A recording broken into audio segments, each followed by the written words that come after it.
Good morning, first graders. Today is September the 16th, 2020. Dear everyone, good morning, first graders. We hope you're learning lots of information on types of landforms. Today we're going to learn more about deserts. There are two types of deserts. The hot desert is the first. In a hot desert, there are only 10 inches or less of rain each year. The cold desert is the other type. In a cold desert, the main kind of precipitation is fog or snow. Hot deserts have many extremes. They have extreme heat during the day and extreme dryness. These deserts are also cold at night.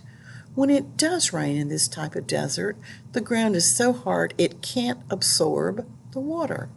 Therefore, these deserts are known for having flash floods where the rainwater rushes through a valley, creek, or even across a road. Best wishes, your first grade teachers.